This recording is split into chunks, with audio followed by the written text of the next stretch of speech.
for coming out at 5:30 on a cold night. Finding parking, that's get A+ for that.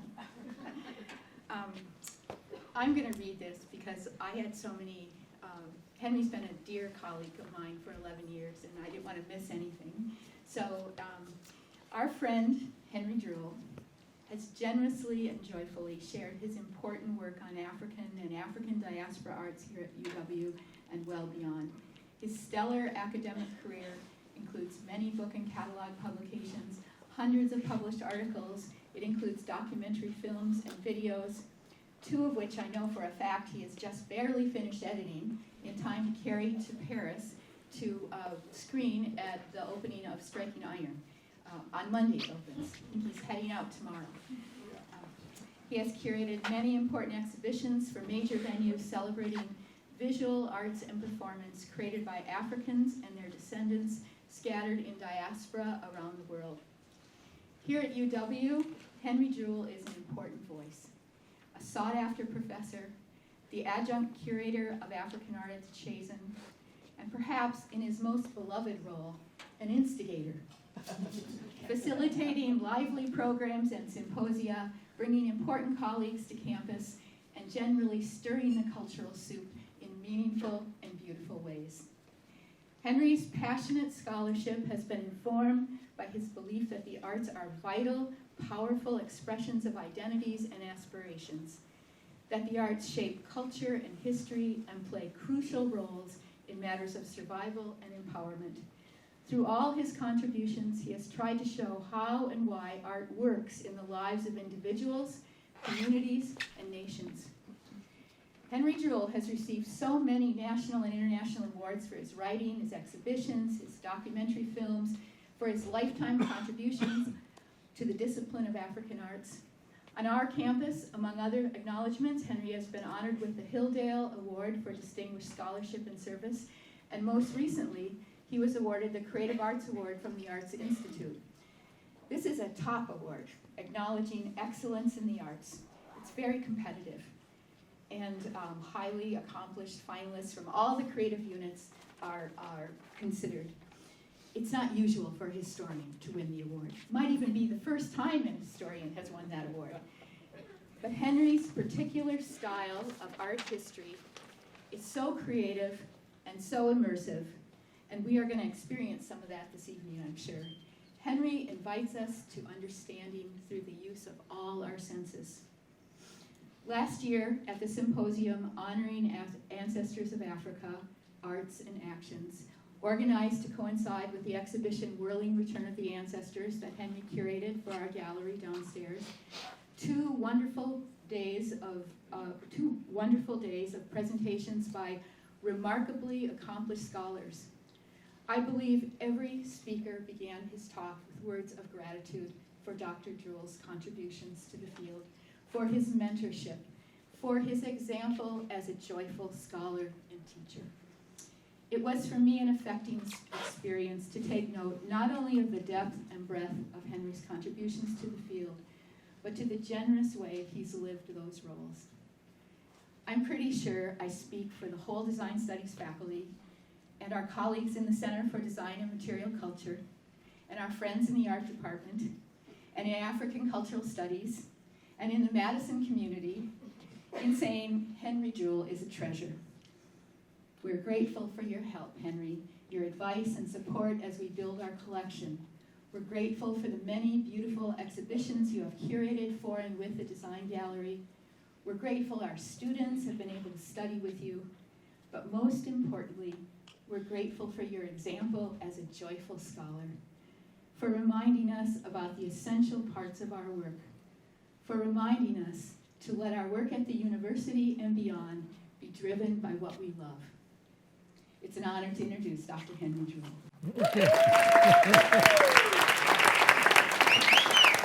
Thanks, Mary.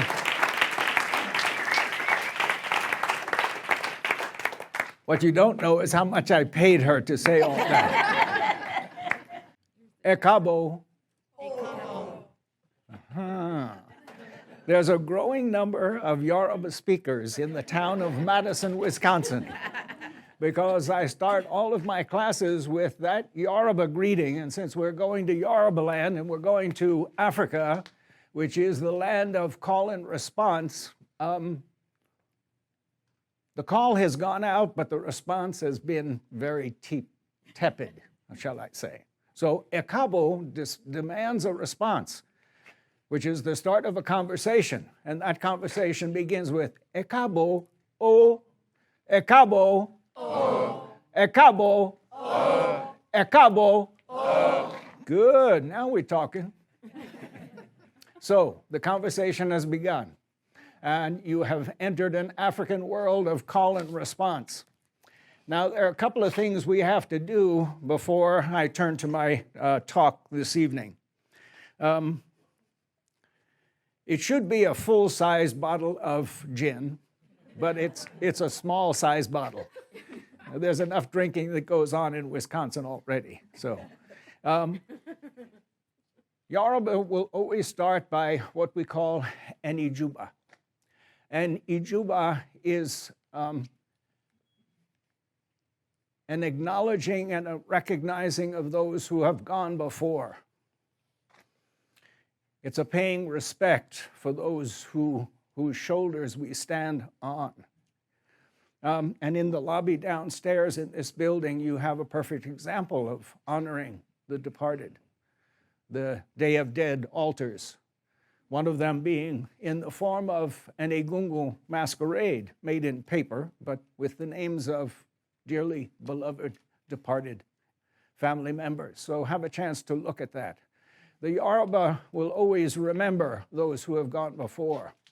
And there's another thing they will also remember and honor carefully, and that is to recognize the people who first stepped foot on the place where we place our feet.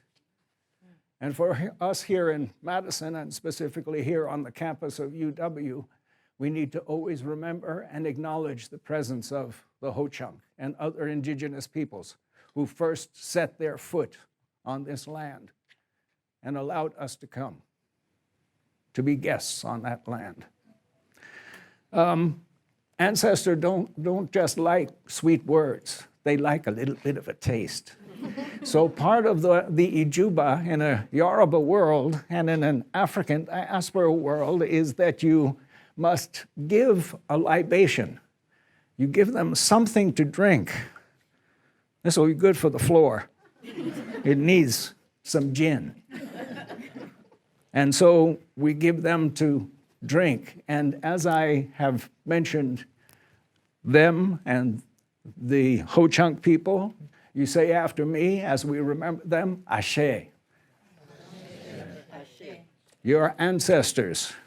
Ashe. The people who brought us here today. Ashe.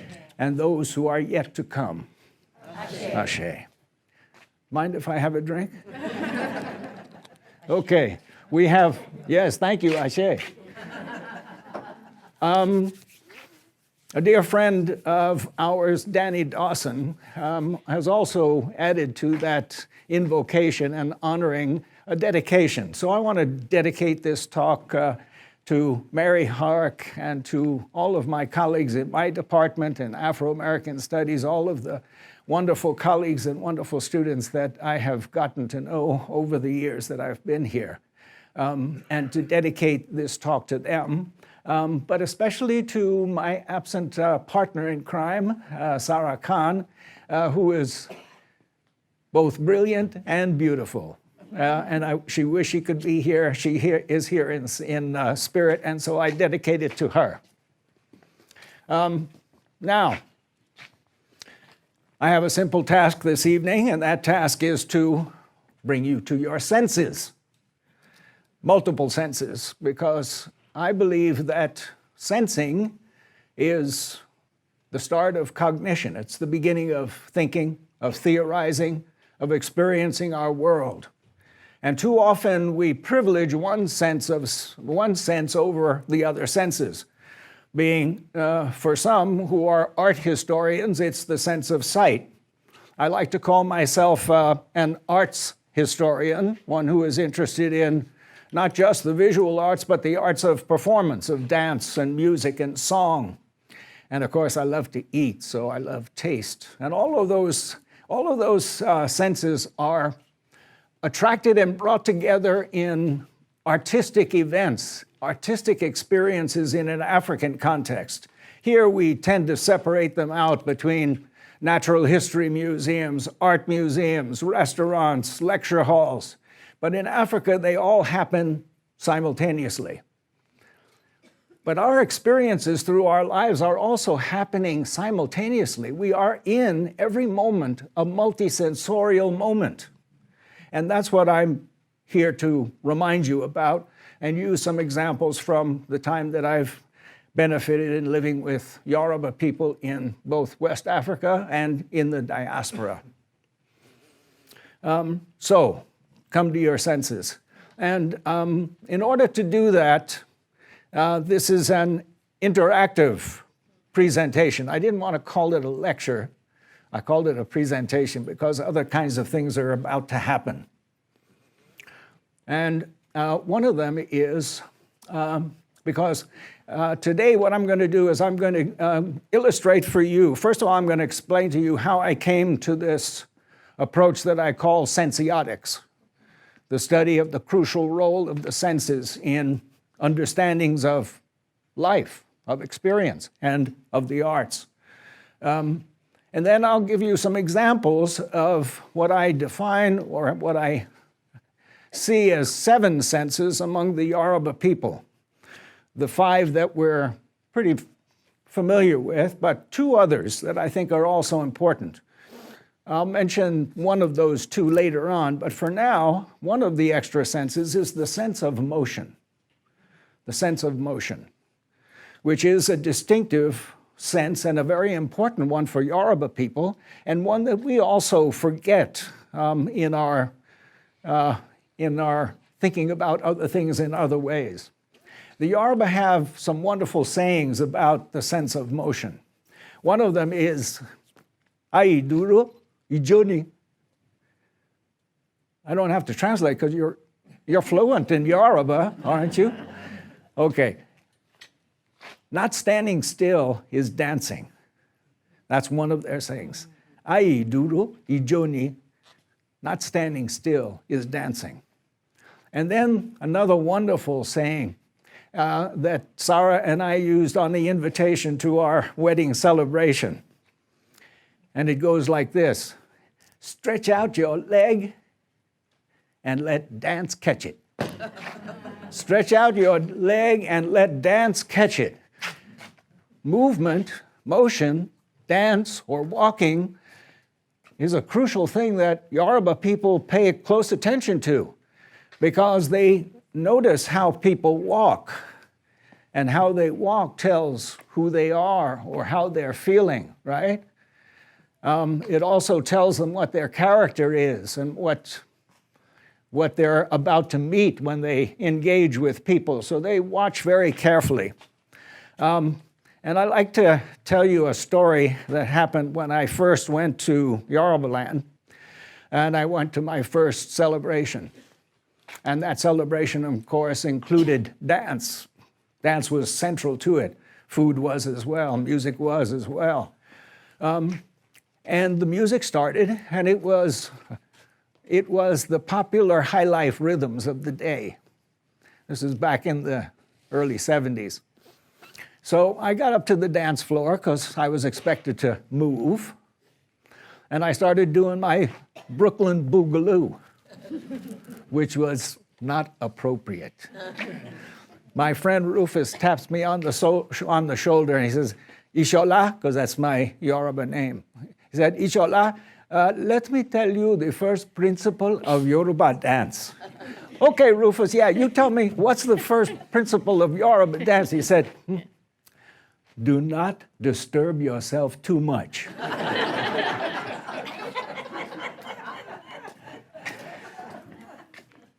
And that was my first lesson in Yoruba dance and the importance of motion.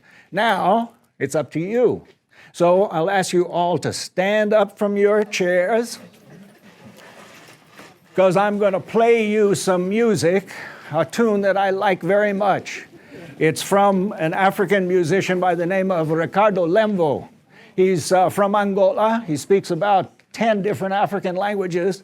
He lives in Los Angeles right now, and he uses some Yoruba tunes and mixes it with Cuban rhythms and so on. I love to dance to it because when I'm not being an arts historian, I'm a salsero. I dance salsa. Yeah, see. So find the beat in this music. You can clap, but move your butts, will you? Yes. Okay.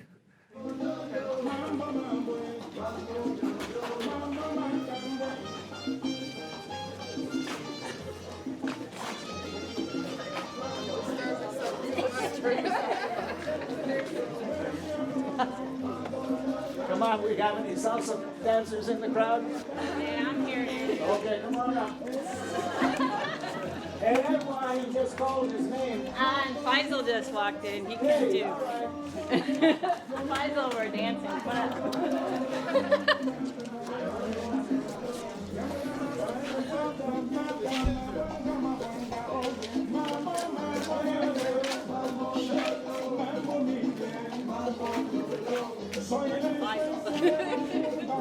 Okay.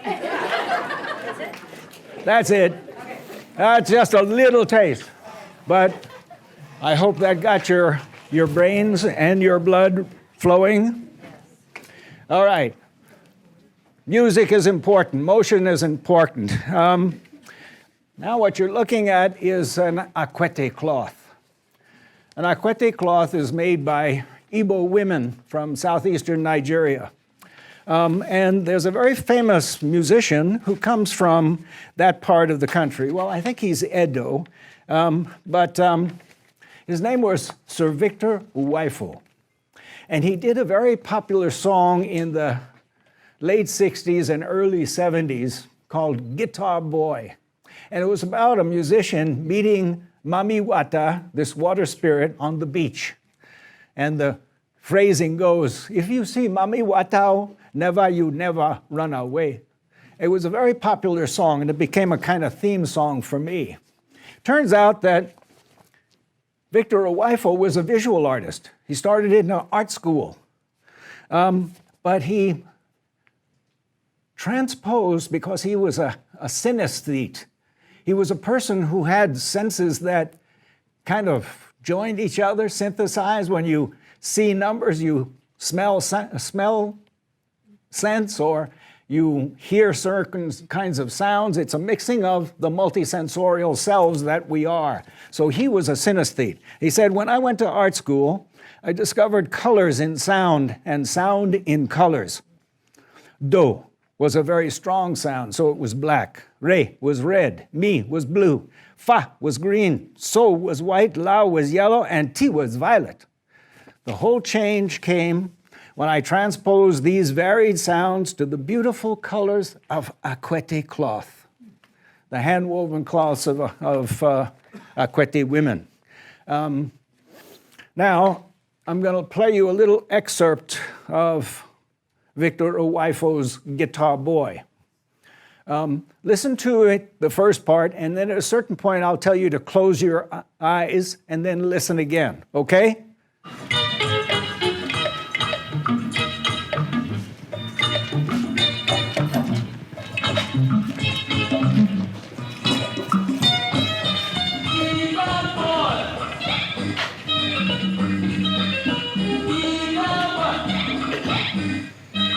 Close your eyes.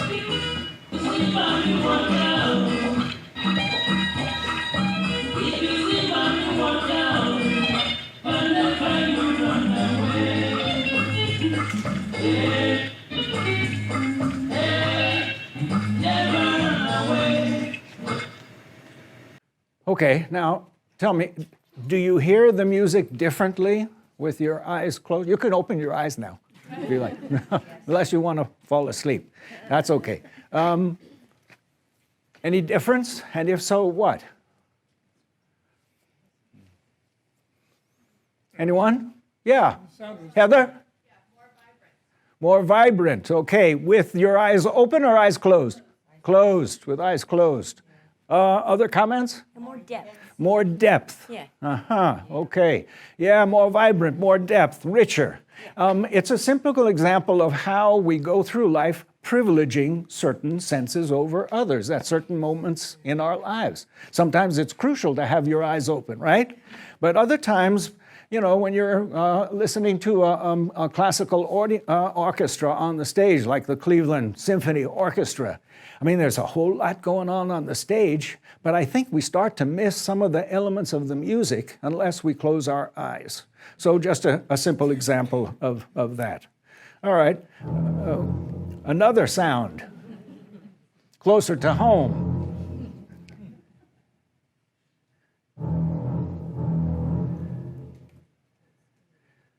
Same kind of thing. I still get shivers when I hear that. You all know what it comes from. No, maybe you don't. Some people, it's ancient history. Jaws, the movie Jaws, the opening sequence. Okay, I run from the water when I hear that. All right. Okay, so the importance of sound. You know something about the importance of motion now, the importance of sound. I'm going to show you some or demonstrate some other examples as well from the Yoruba.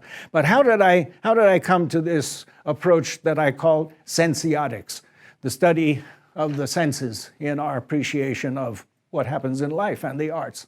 I had the fortune of being a teacher in Nigeria back in the 60s.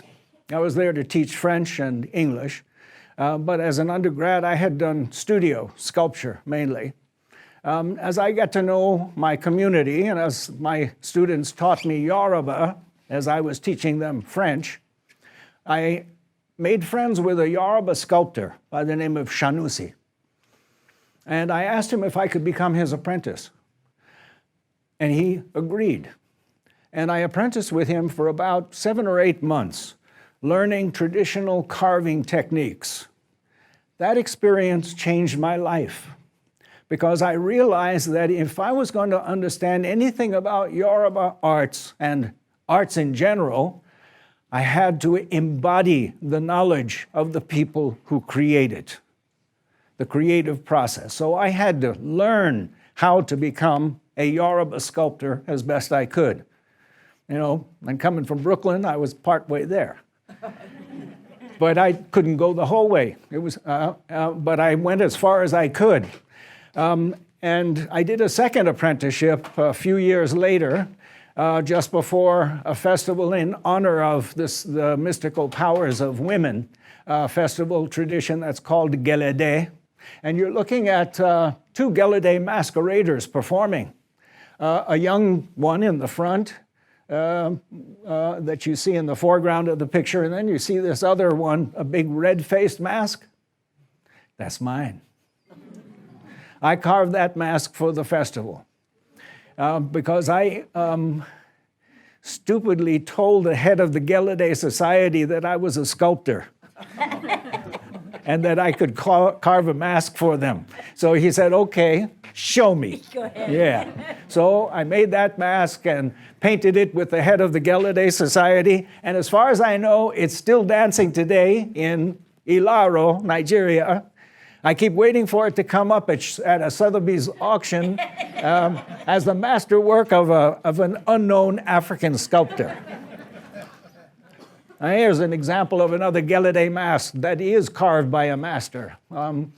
And these are masks that honor women and honor both men and women, but they concentrate on the roles of women in Yoruba society. And here is one that has this elaborate hairstyle and coiffure that you can see, but it's a male because you can see the beard on it. Here's a shot of Gelede dancers performing, and in some parts, They're paired masks. There are two of them. It's a kind of doubling of spectacle. And it's a reference, I think, ultimately to spirit twins. That is, twins in Yoruba culture are seen as sacred kids. They're special kids. They have their own divinity that brings them into the world and guides them. So twins have to be treated in special ways. And as products of women, this is again honoring the powers, the mystical and generative powers of women. So you see them in the performance. Now this is the afternoon dance performance of masquerades. So you can see a little bit of the dust being kicked up. This is an active scene. There's a drumming ensemble just off view from this shot. They're at a crucial moment of solo. They have iron leg rattles, and those leg rattles have to imitate the complex rhythms of the drum ensemble that's playing at the same time. So this will give you a little sense of what this is like. Watch that guy with the red jacket. He'll come back on. It's a male masquerader, but he's imitating or representing a Fulani woman with her very elaborate coiffure. Here he is, dancing. And he's a master dancer, and he's surrounded by members of the Gelede Society. Those cloths are pieces of cloth that he's borrowed from women from different families, and some that have been specially sewn. And notice how the audience is not very far from the performers. The audience are as performers as much as the masqueraders themselves, just to give you a little taste of it. And in fact, you're missing the main taste, because these festivals take place in the marketplace that are controlled by women. What are the women doing? They're making akara bean cakes. And its smell is just filling the whole air. And it's a beautiful multisensorial celebration that's taking place. Okay, now the night ceremony, and that's what that slide is. That's Yoruba nightfall. At night is the other half of the Efe Gelede festival sequence. It's a masquerader who is elaborately masked on top with a snake and a band and cutlasses that hang down. His role is Oro Efe, which means literally the voice of Efe. And Efe refers to satiric, playful, humorous songs that this performer does from dusk until dawn. He has to have a repertoire that will last all night. It's like a wake keeping. And those songs are shaping society, shaping the community, because the songs will praise positive social contributions, and they're sharp, satiric songs that cut down the antisocial forces in the community. He sings it once, and then a chorus of men and women pick it up and repeat it, and then they carry it to all parts of the assembled community. It goes back to Oro Efe, and then he gives another one. That happens all night long. Now, you're seeing this mask because I had a flash on my camera. Otherwise, you wouldn't have seen it as clearly as you do here. You'd only see it dimly in the light of these oil lamps that the women have at their places where they're selling foods. So this is an example of Oro Efe, of the mask or headdress for Oro Efe, with those matchets or blades at the side, and then for the night ceremony, this kind of crescent moon. Now, we come to a deep Yoruba night, okay? And this is a tradition that is solely sound, at least for the vast majority of people in the community, because Oro is the group of men and one woman, elder, who are responsible for carrying out the judgments made by the local court, known as Ogboni. Ogboni is a supreme court for every Yoruba community. And when those judgments are handed down, it's the Oro society that carries out the lesson, the sentences. And it could be minimal. It could be, castigation, verbal castigation. It could be incarceration. The most serious judgments are exile, where the person has to leave their community. That's worse than death, a sentence. That's worse than a death sentence, really. So Oro has those major important functions that they have to perform. So Yoruba dusk is starting to descend on us. You are about to experience Oro. All those who are not members of the Oro society have to lock themselves in their homes at night. They have to close the shutters. And then the voice of Oro comes out.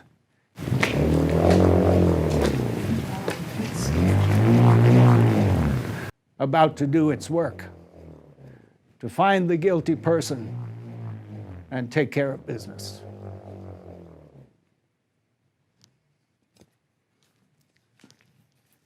Oro is a very, very powerful and momentous happening in the Yoruba community.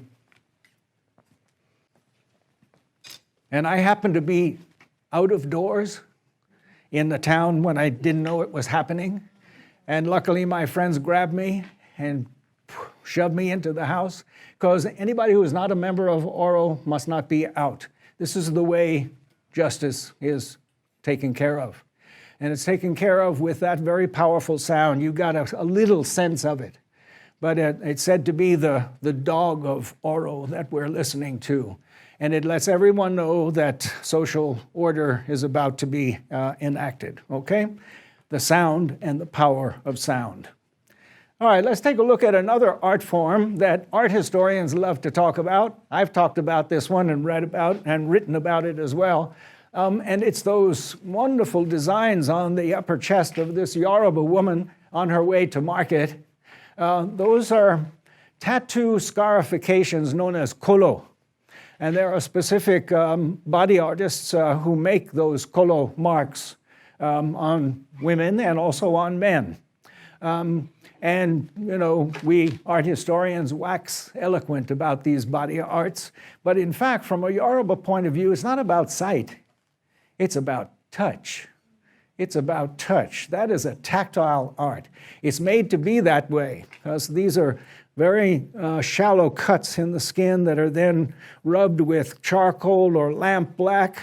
So it raises these low welts and blackens the skin, blackens the pattern against the skin. And I know that this is more about tactility because of what a Yoruba man confided to me one day. He said, when we see a woman with kolo marks and we imagine touching them, the weather changes to another thing. It's an erotic art form and meant to be, visually and the sense of tactility.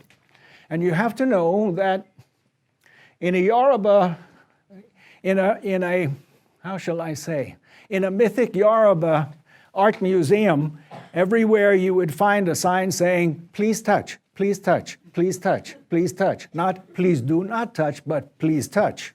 And here's an example of a Yoruba sculptor who has exaggerated that body art tradition of tattoo scarification, because this is an object that would have been handled. It would have been rubbed, it would have been caressed, it would have been fed for its ritual roles.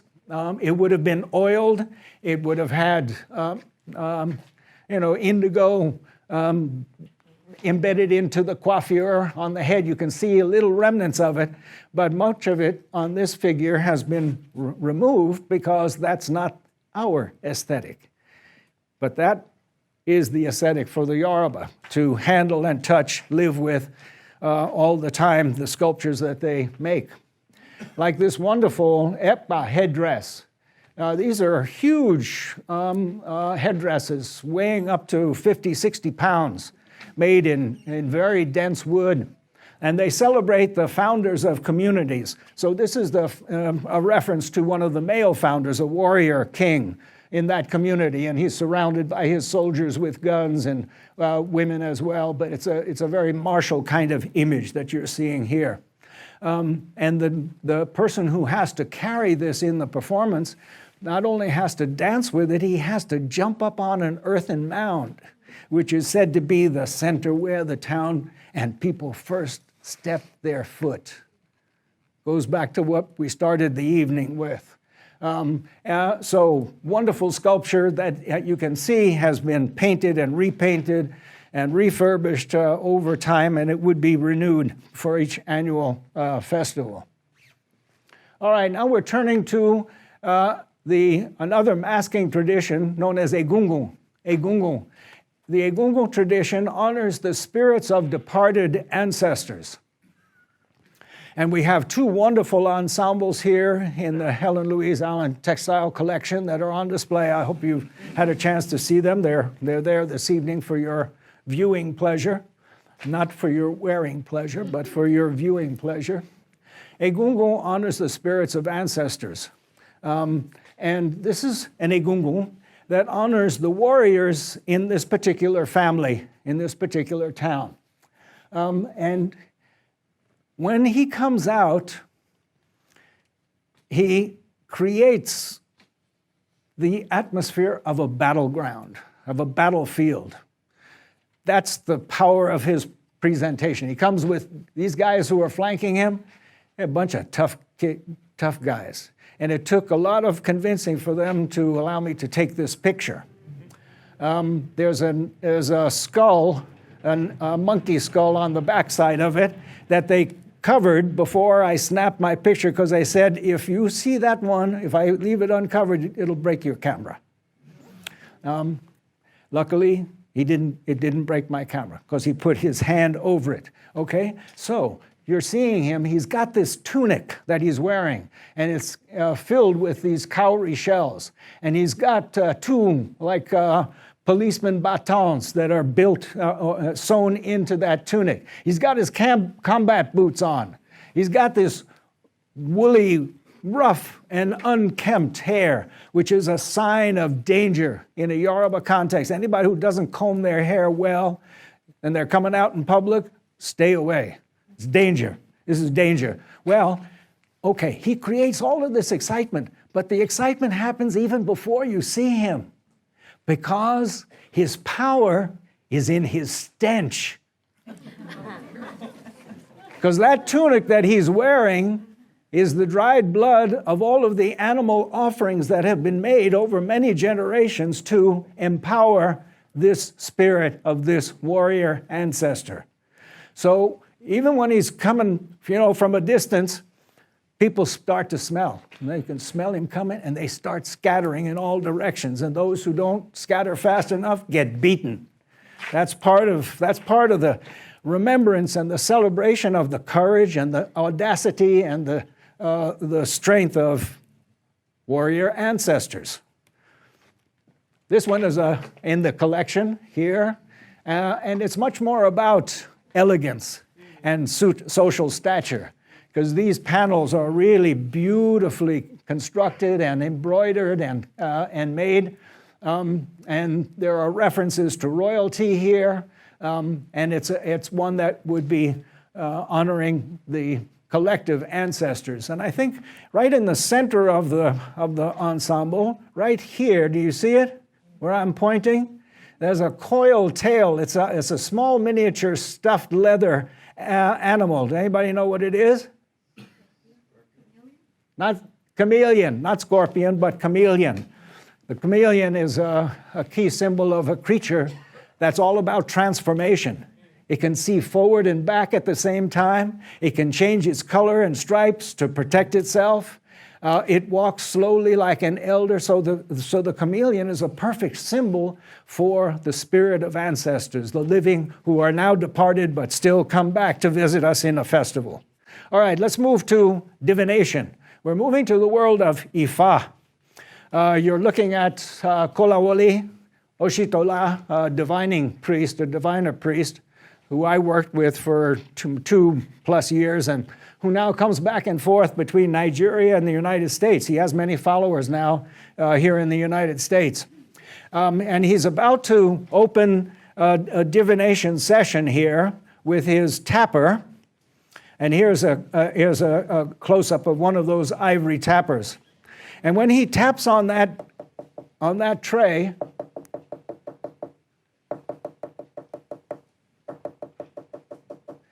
he's calling all of the forces, ancestral forces, gods and goddesses, good people, bad people, to the divination session, for them to listen as the forces that are affecting us become revealed.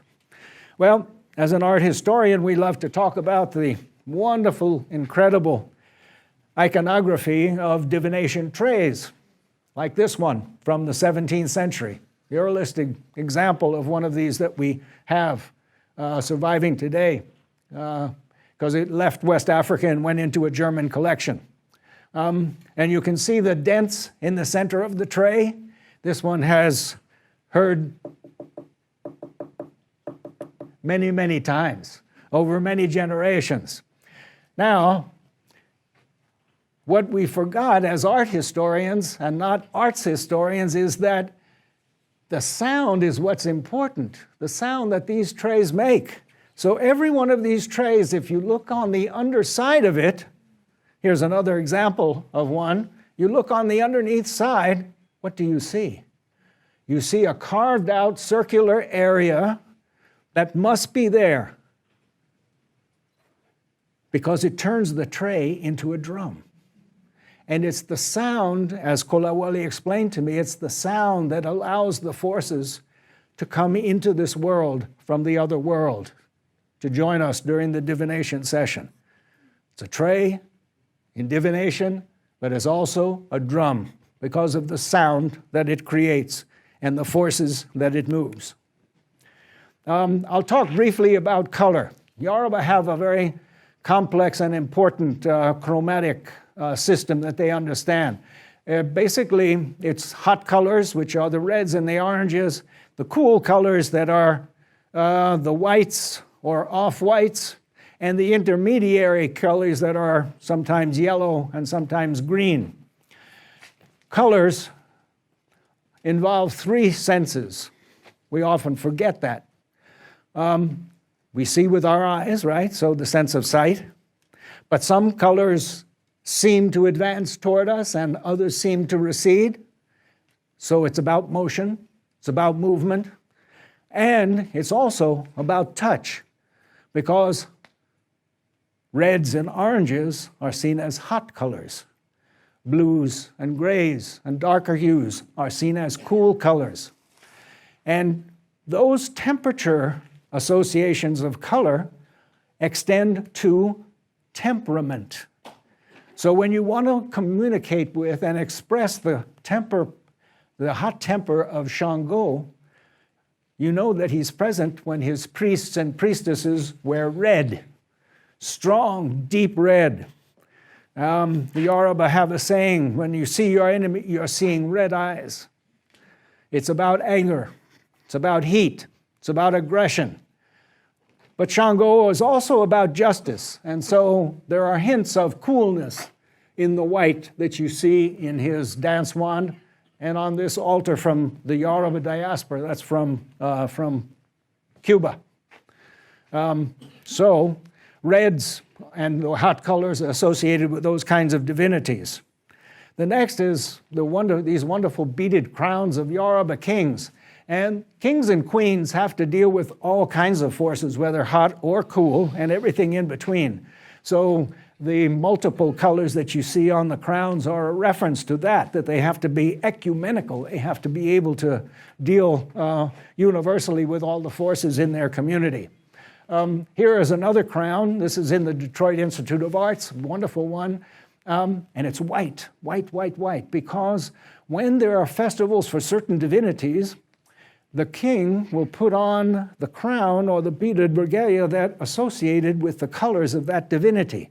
So Obatala is seen as an elderly divinity, wise, slow to anger, kind of the epitome of composure and calm, symbolized by whiteness. And so the king puts on his white crown to entertain. And here's another coronet with a beaded veil on the far left, and next to it is an Obatala altar from Brooklyn, New York.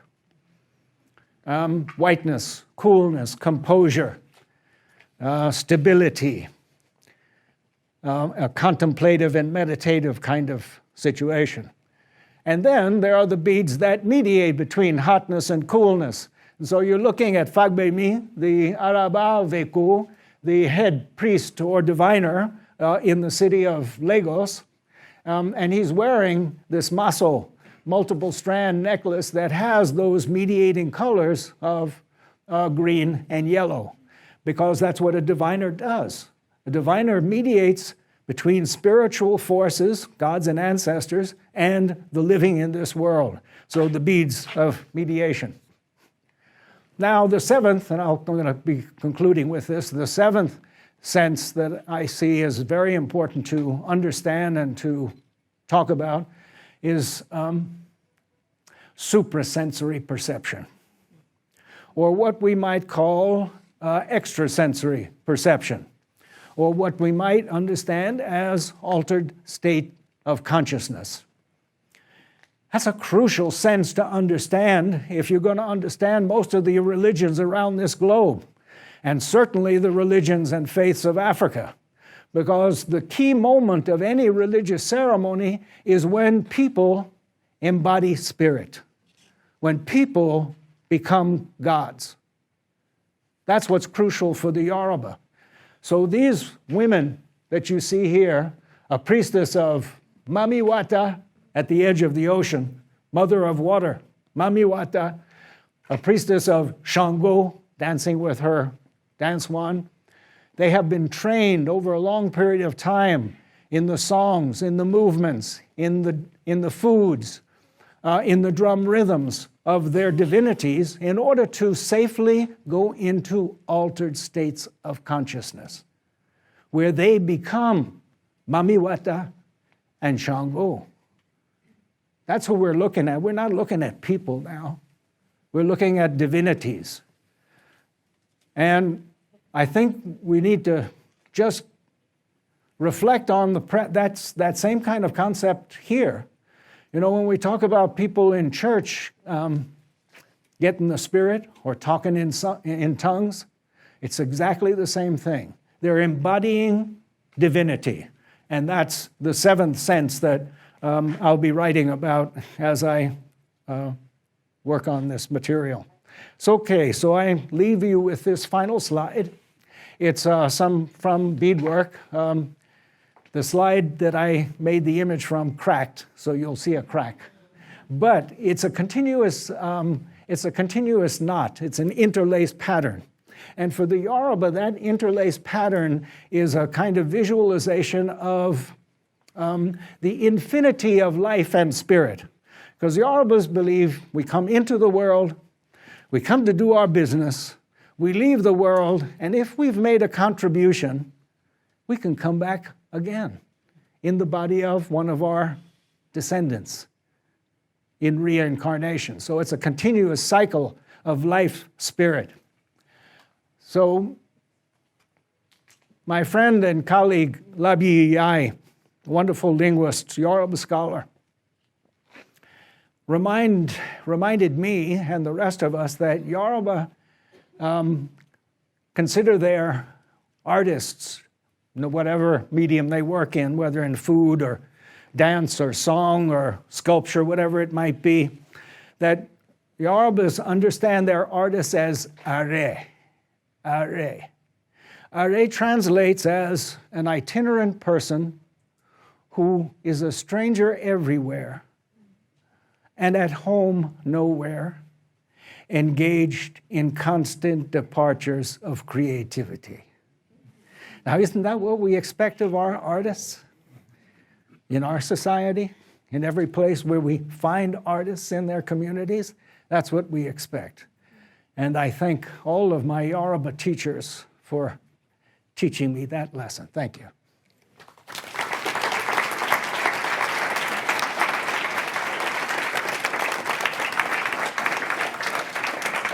So my question, Henry, is about the pieces that are downstairs, and you showed some examples in your slides.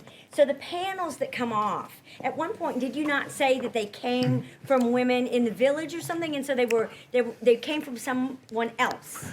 Okay, those panels, the ones that are borrowed, are the ones that are dressing the Gelede masqueraders, not the Egungun. Okay. The Egungun ensembles, those panels are permanent, and they are added to every year for every new festival. New pieces of cloth are donated, old torn pieces are removed, but they're never detachable. The detachable head ties of women are borrowed by the Gelede dancers because they want the support of all the women they can get to make a good performance and dance in their honor. And So then that's they're given back to and then they give them back to the women. Yeah. Are the arts and crafts one thing, or are they two things? They are one and the same. Because you cannot get art if there is no craft. And I would say the reverse is also true. And that's what I learned in my apprenticeship. It's the process that's crucial. If you don't understand it, if you don't build body knowledge, it's never going to reach here. It starts here with the bodily experience of the carving process or the cooking process or the weaving process. Got some great weavers here. Or paper making process. Yeah, thanks for the talk. I just had a question about the tension between having traditional art forms like the Gelede or what's the Ifa? Egungun or Ifa The Opon. or the Opon. Right, so these are traditional things that are made generation after generation. Yes. So what's the tension between that and this high value for creativity at the same time, right? So having this traditional thing that you're doing and you're taking takes on it, can you talk about the tension between tradition and creativity? Yeah. There is no conflict or tension in the Yoruba mind. That's a wonderful question, and Labi Iyai is the one who answered it for us. He reminds us that the Yoruba term for tradition is asha, which means literally, we choose. Which means that tradition is always changing and always dynamic. It's never static. If it becomes static, it dies. And the Yoruba artist Ogundele, Rufus Ogundele, said it this way. He said, our tradition has always been modern. We know how to move with the times. And the Yoruba know that. They know that if once it gets rigid, once it gets ossified, it's going to die. The Yoruba say, and they'll say compare their culture to a river. And they'll say, a river that forgets its source dries up. But they're also saying in that river, in order to flow, has to continue to be dynamic. And that there are some parts of culture that can change easily and rapidly, but some things are ikbileshe, which is foundational. And those things change slowly, carefully, rarely. Okay? Does that answer your question? That's a great question. Yeah.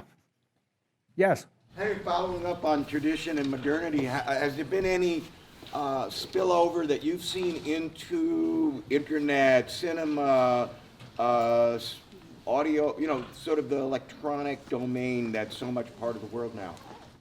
Yeah, some elements are coming in what's known as Nollywood, contemporary film, and in performance, as in songs as well. Yorubas are mining their traditions, whether ancient or modern. and presenting them in new ways. And that's why Lagos, Fernanda will tell you, is one of the most dynamic places on the African continent for the arts in all forms. The place is I mean, it's just dynamic. You have to catch your breath just to keep up with it. Yeah. Have you ever heard that design called Islamic? Yes. But I've also heard it called Celtic. It's a motif that lots of cultures around the globe have found and used in different ways.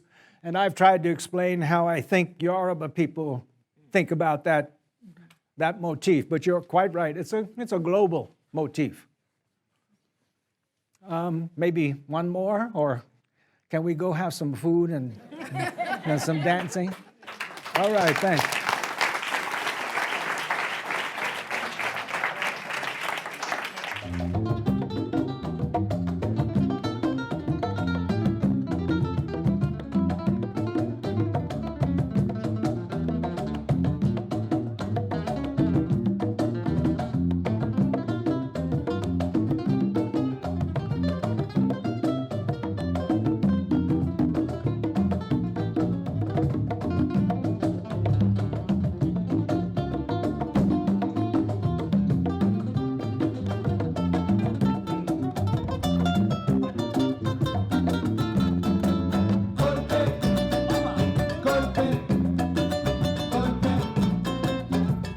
I told you all to come in with your dance shoes, because this is music for dancing. You can listen, use your ears, but use your body. Let me see some body knowledge. Give us some body knowledge on the dance floor.